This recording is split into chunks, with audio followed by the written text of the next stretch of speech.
resiko kalau Anda pegang saham sama Anda pegang emas itu juga jauh sekali. Karena pegang emas itu yang pertama liquid sekali, saham itu kalian kalau mau jual itu masih harus masukin antrian jual dulu. Sedangkan emas itu saat kalian butuh duit, saat itu juga emas itu akan jadi duit.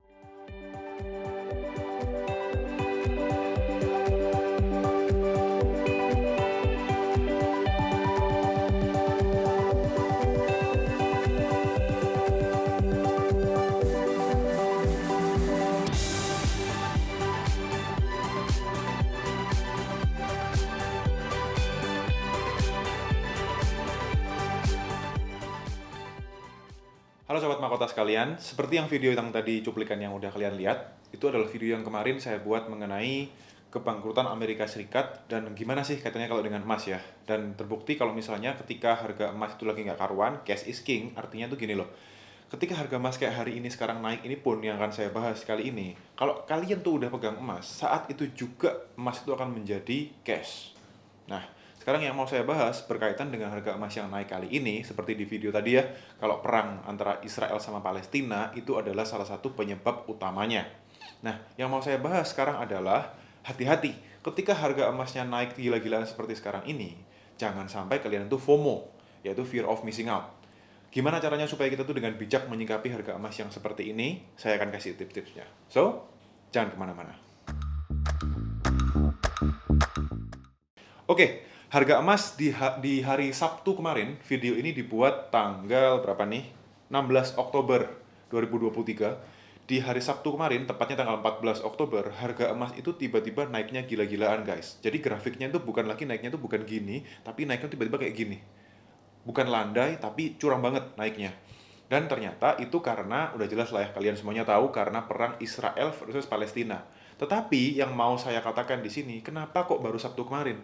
Padahal kalau diomong perangnya, itu kan sudah berlangsung kurang lebih semingguan kemarin ya.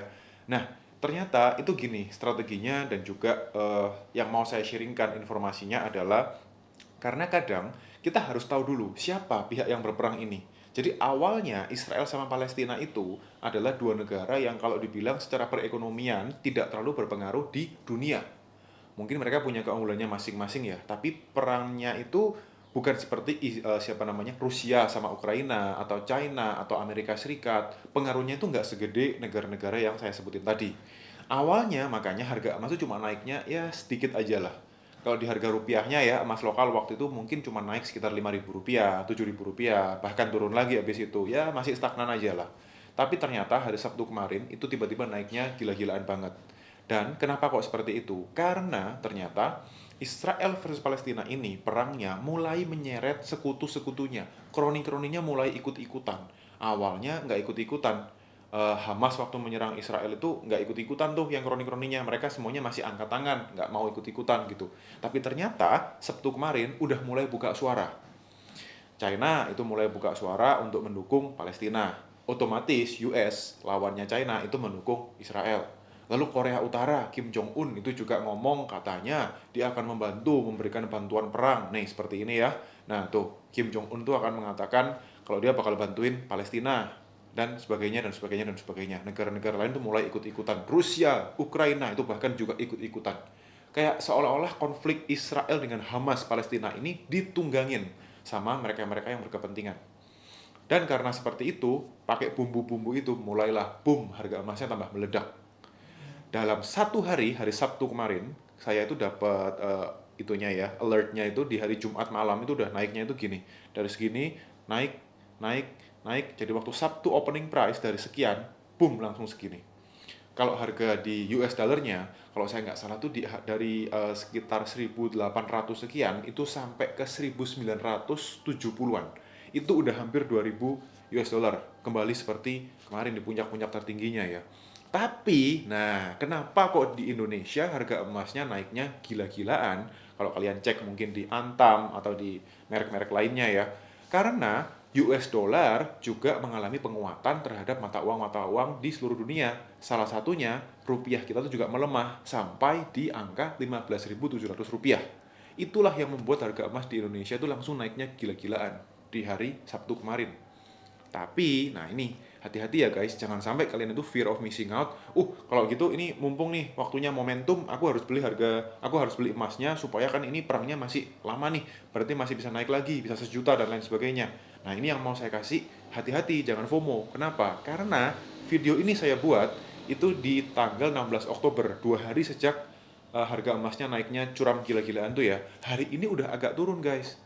Di itunya ya, harga dalam US dollarnya itu udah agak turun, mungkin sekitar 15 sampai 20 US dollaran dari harga puncaknya kemarin. Bahkan kalau saya cek lagi ya yang terupdate nih ya, saya cek yang terupdate sekarang juga, harganya itu sekarang di angka 1920 US dollar per troy ounce. Padahal kemarin waktu hari Sabtunya itu harganya itu masih di angka 1974 tuh. Berarti itu sekitar 50 US dollar udah turunnya. Tapi harga di rupiahnya itu masih ditahan sama bandar gitu ya. Nah, artinya apa? Artinya jangan sampai kalian tuh FOMO, cepet-cepet ngambil keputusan. Kalian harus perhatikan makroekonominya seperti apa, geopolitiknya seperti apa, kedepannya itu seperti apa. Itu semuanya perlu dipertimbangkan. Nah, saya cuma mau kasih saran aja, sekali lagi ini bukanlah ajakan untuk menjual atau membeli ya, tapi sekedar berbagi informasi atau sharing. Dan sekarang ini yang mempengaruhi kenaikan utamanya kan karena geopolitik, tapi hati-hati. Abis ini, di akhir Oktober ini atau di awal November nantinya, itu akan ada The Fed meeting lagi, menentukan suku bunga The Fed. Masih ada 2 kali lagi tahun ini, yaitu di bulan November dan juga Desember. Ini juga akan mempengaruhi harga emas, guys. Pengaruhnya gimana? Pengaruhnya, sekali lagi ini prediksi saya, sekitar masukan aja. Kalau nanti sampai US itu menaikkan lagi suku bunganya, harga emas itu bisa-bisa agak turun.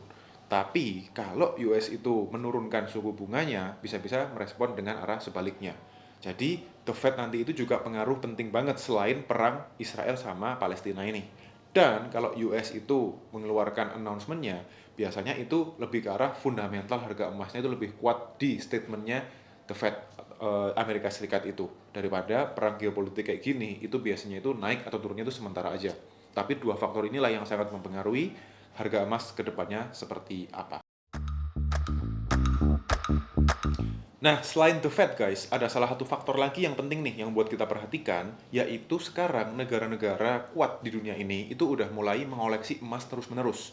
Mereka itu kalau kemarin waktu COVID itu kan melepas emasnya ya, melepas emasnya supaya mendapatkan cash untuk bantuan rakyatnya gitu ya.